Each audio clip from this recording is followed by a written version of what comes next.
by level, but you can explain that to us? Yeah, so this was an essay that they had to write about the progressive error and the impact of the progressive error during child labor. Why was it important? And so as a result of that, I selected several students' draft essay because after this, they used Grammarly and hit it off on the computer. So this is a draft. This is not the final copy of it. And I used Curtis Herbert's. I'm going to talk about Curtis Herbert's essay. This is the second essay on the paper because I think he did a good job of giving evidence, or according to what social studies look for, the evidence base and the facts and the details. And so, but what I found as I was looking over his essay to grade it, I noticed that Curtis is still struggling with how to start a thesis statement. So that's something I'm going to have to collaborate with Mr. Goldring again, and just trying to find out what strategies that she uses to have them stop using I, because he said I will be talking about. And so I know we said we don't want to see that in the student's thesis, but so how do we have him and others, because he's like one of the stronger ones when it comes to writing in class. He doesn't need that much assistance. Once you get the information, he's ready to go with it. So looking at that, and it's just that I found that he did a good job of writing details. However, he didn't, again, this was a draft, so this was a class period. Not having information to go back and say, oh, I should have changed this. So if you look at the second essay, or paragraph number 4, where he says progressive helps to make governments more beneficial and corrupt. Well, what he meant to say, and again, it's a draft, so he changed it in the final. What he meant to say, less corrupt, because the progressive era was about changing society and making it better, improving areas that society needs changing.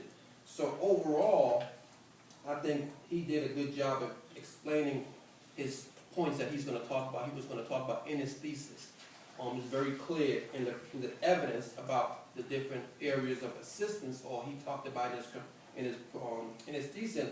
He really did a good job of nailing those points down and providing evidence and examples. What he did not do is give it a personal connection.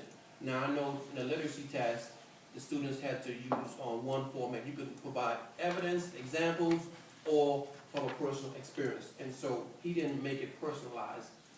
To me, he didn't do that enough. But then again, he wasn't required to do so.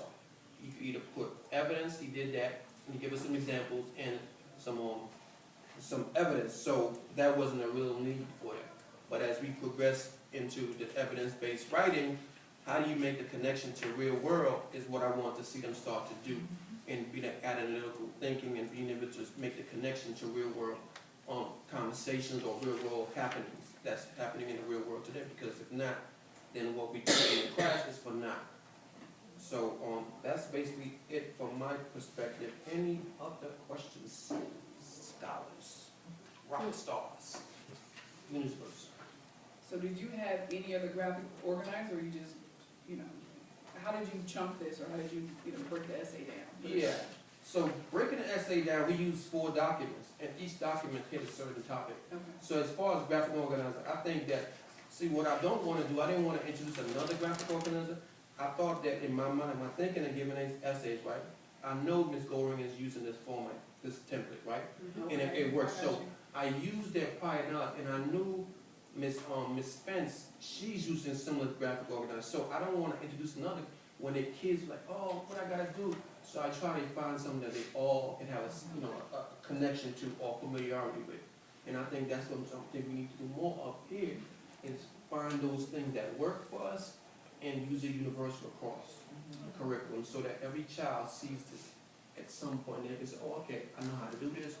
I saw this in the Goring class, I saw this in Smith class, and this is how it looks, and this is how it should look. Or I saw Ms. Bay class, use the hamburger, which is a very good one also, but I think this kind of like gives them that. Okay.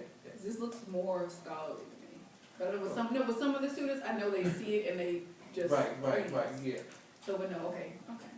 It is good. I like that you did use that same one that we used in English, because Mr. Libby was also speaking about that with an assignment that Ms. Spence was trying to do to make it cross-discipline with something that Ms. Bay was doing in her class. So that is something that we are going to look more into is having, especially with English and social studies, you definitely can do a lot of work with those two subjects, and to try to figure out how we can draw science and math into those cross curriculum activities as well.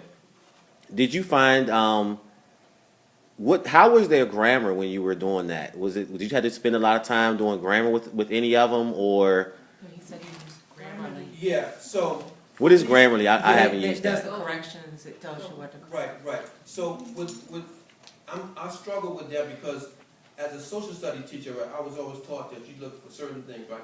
And so when it comes to grammar, I really try to just, if they have a good essay, if they have the good parts, then I'll let them fix it in the end, right? So the grammar is gonna always be poor for most of them, right? But as the more they do it, and then what I should have done was like have them check each other's paper like I normally would do with, pair share and mark it up and make correction on sticky notes. So I didn't do that on this one because I was kind of rushing.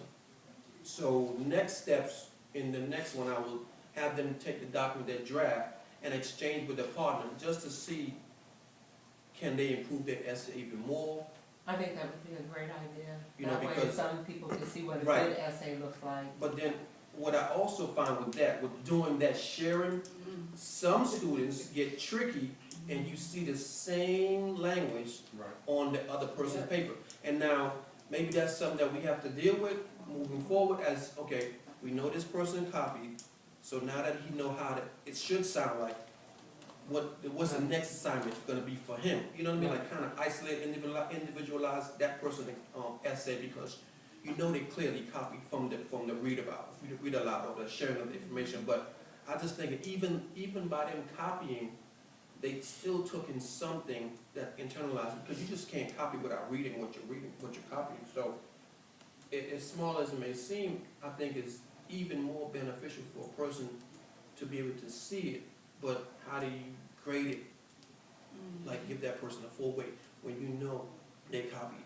You know that fight that we always have when someone is plagiarizing for the most part.